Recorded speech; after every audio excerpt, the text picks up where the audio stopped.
Welcome back. Juanita Skillman is with us right now, giving us an update with United. How you doing? I'm doing well, thank you. Happy New Year to you. Yes, happy New Year to you. Good. So you've got some stuff that's going on. I know you want to talk about your Governing Documents Review Committee, but other things as well in the works, right? Okay, well, the big thing is the Document Review Committee is now meeting twice a month instead of once a month because we have so many things on our plate.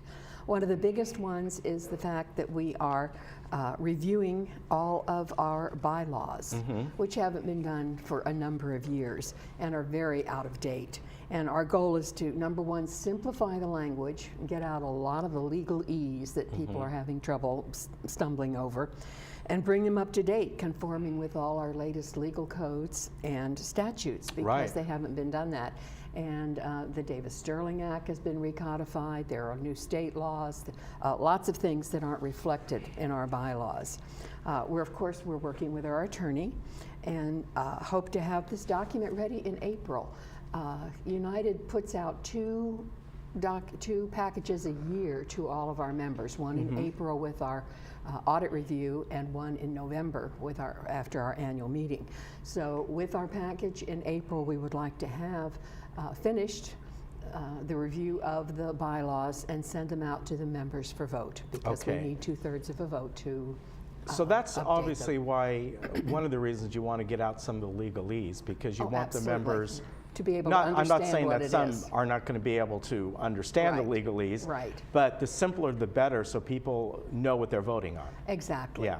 Because right now what we do is we quote all of the legalese in various governments, codes and statutes, instead of just referring to them. And if people want to go and look at what all it says, but we're going to summarize this is what it's about, and this is what the statute or the code is, and not go into pages of legal description, which I think will help a lot. How long, once this goes out to the folks, how many pages or so would the bylaws be? You know, I don't know yet. Okay. We're about about maybe not quite halfway through. Okay. And we need to get all of that done and, of course, reviewed with our attorney and back again to our board, hopefully at the March meeting, to approve it so that we can send it out in April.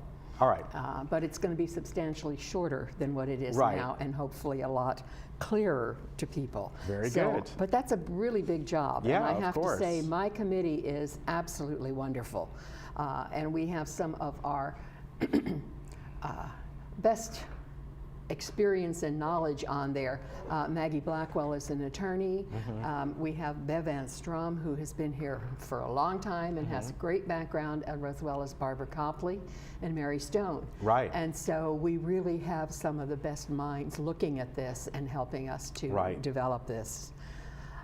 Another thing that I wanted to mention was we had an open meeting on December 2nd. It was not our regular board meeting. It was called because we had a lot of other things that needed to be done. We didn't have a meeting in October because of our election and annual meeting, et cetera. And at that time, we made some changes to the subleasing qualifications. We did not change the resolution that they were attached to as an exhibit. And that resolution 01-1350 went into effect back in March of 2013. But there were 15 qualifiers for subleasing matters that were attached as an exhibit. And in the actual resolution, it says from time to time qualifiers, including but not limited to the pre-existing qualifiers in Exhibit A, may be adopted, amended, changed, repealed by United, and United members will be subject to such qualifiers. Well, that's what we've done. We've changed one of the qualifiers. Okay. And that's qualifier number 2, where it said that prohibition on sublease is shorter in duration than 30 days. We have now amended that to read 90 days. Okay. Giving it 3 months instead of 1 month for the short period. And it's still longer than 1 year unless a renewal is processed through Property Services. Okay. And that's an important thing to say. You can renew leases from year to year, but you can't just do it on your own. You have to go through Property Services, and we need to have that information. The other thing that we went over was the new non-smoking policy. Now, one of the things that I'm most pleased about is that we are really working together as a community.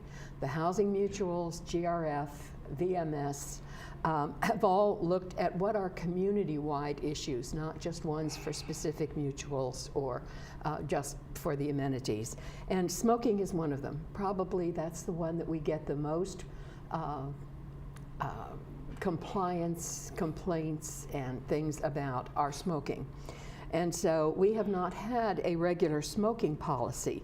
We've had some pieces. We go with the City of Laguna Woods smoking policy for public areas and places of employment.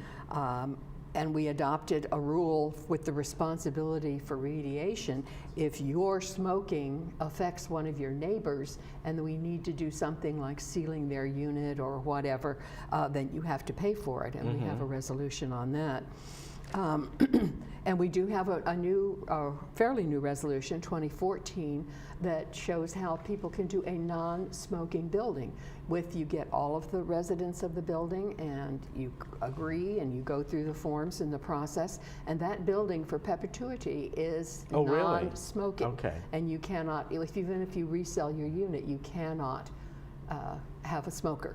Okay. So those have been done. And then in November of this year, the state of California passed a proposition, as you know, legalizing recreational use of marijuana. And none of our statutes mention marijuana. They only mention tobacco. Okay. So one of the things that this new resolution is going to say, it's going to define smoking as inhaling, exhaling, burning, or carrying any lighted cigar, cigarette, e-cigarette, pipe, cannabis, or any other combustible substance in any manner or any form. Okay. So we're just trying to clarify that it covers everything. And this includes vaping and the electronic cigarettes and those kinds of things, because they can also have secondhand smoke implications. So the non-smoking policy was developed by a committee of everybody, and particularly our compliance department through BMS, and it will be presented next week, next Tuesday at the United meeting, and I know Third's also going to present it, and probably GRF. So we're going to get buy-in from everybody on this. But Very if you're good. interested in that issue, be sure and come to our meeting next Tuesday, and you could get a copy of the whole policy. So that's just some of the things that we're doing. All right. Keeping Now, very busy. the governing documents review, I'm looking ahead a couple weeks. It's not on this week or next week, so when's the next one?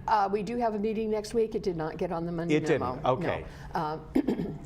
It's going to be Friday the 13th. Okay. At 1 p.m. 1 p.m. Okay. Yeah, in the Sycamore Room.